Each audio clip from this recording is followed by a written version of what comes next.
25 বছর পর বাবা ছেলের দেখা, তাও নানান চড়াই উতরাই পেরিয়ে। তাই তো তৈরি হয়েছে এই হৃদয় বিদারক দৃশ্য। পরিবারের হাল ধরতে 25 বছর আগে সৌদি আরবে পাড়ি জমান আবুল কাশেম 6 মেয়ে এবং 3 ছেলেকে প্রতিষ্ঠিত করতে গিয়ে আর একবারের জন্য দেশে ফেরার সুযোগ হয়নি তার। সবশেষ গত শনিবার ফিরেছেন নিজ দেশে, কিন্তু পরিচয়হীনভাবে। বিমানবন্দর কর্তৃপক্ষ জানায়, সৌদি আরব থেকে ট্রাভেল পাসে পাঠিয়ে দেওয়া হয় আবুল কাশেমকে। এ সময় তার সঙ্গে ছিল না পাসপোর্ট কিংবা কোনো পরিচয়পত্রই। আবুল কাশেম মানসিক ভারসাম্যহীন হওয়ায় সঠিকভাবে দিতে পারেননি নিজের ঠিকানা, শুধু বলতে পারছিলেন তার 3 ছেলের নাম। এমন পরিস্থিতি দেখে তাকে ব্র্যাকের মাইগ্রেশন প্রোগ্রাম বিভাগে হস্তান্তর করে বিমানবন্দর পুলিশ। সেখানেই গত 5 দিন সযত্নে রেখে সন্ধান করা হয় পরিবারের। তাকে পরিবারের কাছে ফিরিয়ে দিতে গণমাধ্যমের পাশাপাশি চট্টগ্রামের বিভিন্ন স্থানে দেওয়ালে পোস্টারিং করে ব্র্যাক। সেই প্রচারণা দেখেই আবুল কাশেমকে শনাক্ত করে তার পরিবার। শনিবার দিন এয়ারপোর্ট আর্ম পুলিশ তার এডিশনাল এসপি মহোদয় আছেন, আমাদেরকে এই আবুল কাশেমকে দিয়ে বলেন তাকে তার পরিবারের কাছে ফেরত দিতে হবে। কিন্তু তার কোনো পাসপোর্ট ছিল না, সে তার আসলে কোনো ঠিকানা ছাড়া 17 কোটি মানুষের একটা দেশে খুঁজে বের করা। আমরা তখন তার সাথে কথা বলার চেষ্টা করি, তার কথা শুনে আমরা বুঝতে পারছিলাম যে তার বাড়ি চট্টগ্রাম অঞ্চলে। কিন্তু তিনি কখনো হাটহাজারী, কখনো হালিশহর, কখনো পাহাড়তলি, নানান জায়গার কথা চিটাঙ্গের ঠিকানা বলছিলেন। তো যখন তিনি যে ঠিকানা বলছেন সেখানে আমরা যোগাযোগ করছি, চট্টগ্রামের পুলিশ, সিভিল এভিয়েশন, এসবি সবার সাথে আমরা কথাবার্তা বলছি। কিন্তু 4 দিনেও আমরা যখন না পাই, গতকালকে আমরা, ওনার হাতে একটা পোস্টার আছে, ছবি দেখবেন, গতকালকে আসলে আমি তার ছবি সহ ঘটনার বর্ণনা দিয়ে আমরা চিটাঙ্গে শত শত পোস্টার দিই। বিশেষ করে উনি বলছিলেন নয়াবাজার এলাকার তরকারির দোকান, সেখানে যখন আমরা শত শত পোস্টার ছড়াই, সাধারণ মানুষকে দেয়ালে লাগাই, তখন সেই পোস্টার দেখে চিটাগাংয়ের ওয়ার্ড কাউন্সিল অফিসে একজন জানায় তারা এই মানুষটাকে চিনতে পেরেছেন। তারপরে আমরা তার ছেলে যে তরকারি বিক্রি করে এখানে আছেন, তার বাড়িতে আমাদের চিটাগাংয়ের টিমের আছে, নানজিবারা, তারা যায় এবং এই যে এই পোস্টারটা দেখে তারপরে আমরা তখন কথা বলে নিশ্চিত হই। খবর পেয়ে আবুল কাশেমকে নিতে রাজধানীর বিমানবন্দর এলাকার ব্র্যাক লার্নিং সেন্টারে আসেন তার 2 সন্তান। তারা জানান, সৌদিতে পরিবার সহ থাকা মেঝো ছেলের উপর অভিমান করে গত 1.5 বছর পরিবার থেকে যোগাযোগ বিচ্ছিন্ন ছিলেন আবুল কাশেম। এই সময়েই মানসিক ভারসাম্য হারান তিনি। আমাদের সাথে 2 বছর পর আর যোগাযোগ ছিল না। 2 বছর কোনো যোগাযোগ ছিল না। কারণ বলতে আমার একটা ভাই আছে সৌদিতে, ভাইয়ের বাসায় থাকতো, উনি ব্যাচেলার থাকতো। ভালো না লাগলে ভাইয়ের বাসায় আসতো, ভাইয়ের বউর সাথে কি না কি হয়েছে এটা আমাদের কাছে শেয়ার করে নাই। ওই অভিমান নিয়ে বাইরে গেছে যে আর কারোর সাথে যোগাযোগ বন্ধ করে দিচ্ছে। ওনারে আমরা বলতাম, উনি আসতো না, যেতে ফ্যামিলির কথা বলতো, আমি আসলে তোমরা কিভাবে চলবা, কীভাবে খাবার দেশে, এখানে মনে করো আমাদের তো জায়গা সম্পত্তি কিছু নেই, সবাই আছে যার যার মতো ভাড়ার উপরে। বাবা আসলে বাকিরা কীভাবে চলবে, বাবা ওইটার টেনশনে থাকতো, ওইটার কারণে বাবা দেশে আসতো না। জি জি জি, আমার মা আছে, মা জীবিত আছে, মা অসুস্থ। এই কথা, মা আসতে পারে না, মা জানে না যে বাবা এখানে 5 দিন ধরে আছে। এটা আমরা মাকে বলে আসছি যে বাবা আজকে আসতেছে, আমরা বাবাকে এয়ারপোর্টে রিসিভ করতে যাচ্ছি। মাকে এটা বললে আমরা এখানে আসছি, তো না হলে তো মা স্ট্রোক করবে। মার বয়স প্রায় 65-র মতো। 1 বছর যেহেতু ওনার সাথে ওরকম ভাবে পরিচয় নাই আমাদের, মানে কথা হতো না আব্বুর সাথে। কন্ট্রাক্ট করলে মানে একটু করে হয়তো ভিডিও কলের কথা বললে আব্বু কেটে দিত, কথা বলতে পারতাম না। আব্বু যখন অসুস্থ ওটা আমরা দেখতাম। এরপরে দেখি যে একদম মোবাইল বন্ধ। তো আব্বু কখন জেলে ছিল, কখন এখানে নামছে, কখন কি করছে, এটার মধ্যে একদম আমরা জানি না। উনি ওখানে চা বিক্রি করতেন, প্লাস নিয়ে একটা ব্যান নিয়ে মানে ওরকম করি নাকি চা বিক্রি করতেন, চার সাথে মানে বিস্কিট টিস্কিট নাস্তা ওগুলো বিক্রি করতেন। যতটুকু পারতো আব্বু দিত। 2 বছরের মধ্যে 1 বছর যেহেতু ছিল, 1 বছর একদম ছিল না। সব মিলাই 2 বছরের মধ্যে একটু একটু ছিল, আর 1 বছর একদম ছিল না আব্বুর সাথে যোগাযোগ। ওখানে উনি জব করে।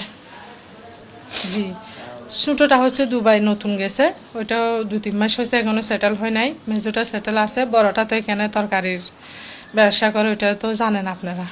উনি তো নূর হাসান 25 বছর পরে বাংলাদেশে আসছেন। কে? আপনার বাবা? জি জি। এই আপনি তাকে ওনাকে কতটুকু দেখেছেন, মানে কতটুকু থাকতে দেখছেন?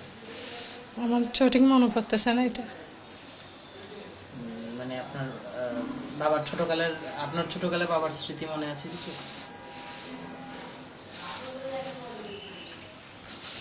ওরকম কিছু মনে নেই ভাই, একদম মনে নেই।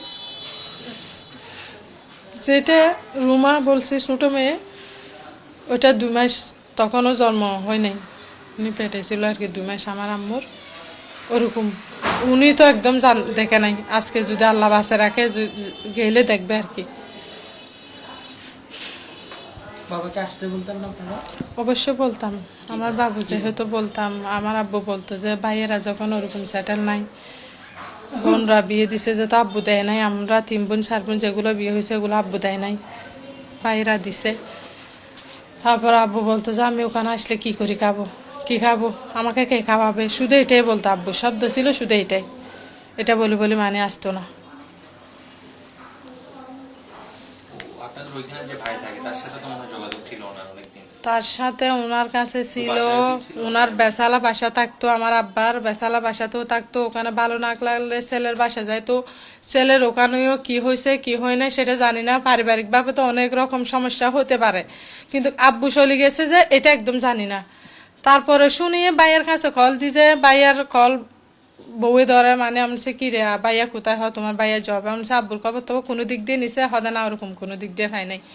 ওটা বলতো যে যখন ফোন দিতাম ভাবি যখন ধরতো বাইকে ফাতাম না, আমরা আর কুছ নিয়ে নাই আব্বুর, ওই যেটা করবে আল্লাহ করবে, ওই তো পাইছি আমরা, আল্লাহ দিছে আমাদের আব্বুকে।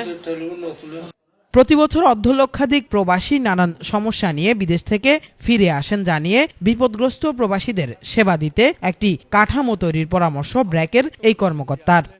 আমাদের কিন্তু কোনো টেকসই কাঠামো নেই যে এইরকম এয়ারপোর্টে আপনার প্রায় শুনবেন বা মাঝে মধ্যে শুনেন কোনো একজন নারী ফিরছেন মানসিক ভারসাম্যহীন, কেউ একজন সন্তান ফেলে চলে যাচ্ছেন, কেউ ট্রাভেল পাস নিয়ে আসছেন পরিবারের কাছে যেতে চান। আমরা গত 5 বছর এরকম অন্ততপক্ষে প্রায় 25,000 মানুষকে নানানভাবে সহায়তা দেওয়ার চেষ্টা করেছি। শতাধিক মানুষকে আমরা এরকম পেয়েছি যারা মানসিক ভারসাম্যহীন।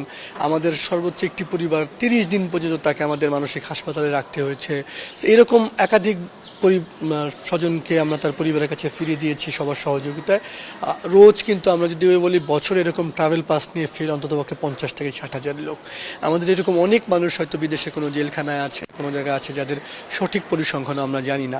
তো আমাদের যদি একটা কাঠামোগত কাজ আমরা করতে পারি, যে যেখানে জানবো আমরা সবাই যে এয়ারপোর্টে একজন নারী তিনি নিপীড়িত ফিরতে আসলেন কোথায় যাবে, কেউ যদি একটা সন্তান নিয়ে আসেন তিনি কোথায় যাবেন, একজন বৃদ্ধ মানসিক সুস্থভাবে না থাকলেন তাকে কোন হাসপাতালে ভর্তি করতে হবে, একটা প্রাতিষ্ঠানিক কাঠামো থাকলে কিন্তু সবাই জানেন এবং সেভাবে কাজ করা যায়। এবং এই কাঠামোতে এটা শুধু যে সরকারের একার দায়িত্ব তা না, আমরা মনে করি সরকারি সংস্থা, বেসরকারি সংস্থা, পুলিশ সবাই মিলে নিশ্চয়ই আমরা যদি একটা কাঠামো দাঁড় করাতে পারি। কারণ আমরা বলি যে এই রাষ্ট্রের ভিত্তি এই প্রবাসীরা, যারা বছরে 20-22 বিলিয়ন ডলার প্রবাসী আয় পাঠাচ্ছে, কিন্তু একজন প্রবাসী 25 বছর যিনি তার পরিবারকে টাকা পাঠাবেন, দেশকে টাকা পাঠাবেন, তিনি তার পরিবারকে খুঁজে পাবেন না, সেটি কিন্তু ভীষণ দুঃখজনক।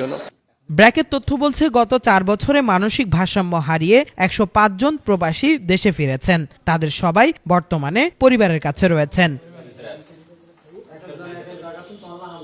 পরিবারের ঘানি টানতে গিয়ে দীর্ঘ 25 বছরের প্রবাস জীবন, তারপর নানান চড়াই উতরাই পেরিয়ে অবশেষে পরিবারের সাক্ষাৎ পেলেন আবুল কাশেম। তিনি তো পেলেন, তবে আরও যেই বাঙালিরা রয়েছে বিভিন্ন দেশে প্রবাস জীবনে, যাদের সঙ্গে নেই পরিবারের সাক্ষাৎ, তাদের সন্ধান কি পাবে পরিবার? সেই প্রশ্ন রয়ে গেল। কেফায়েত শাকিল, বাংলা ভিশন, ঢাকা।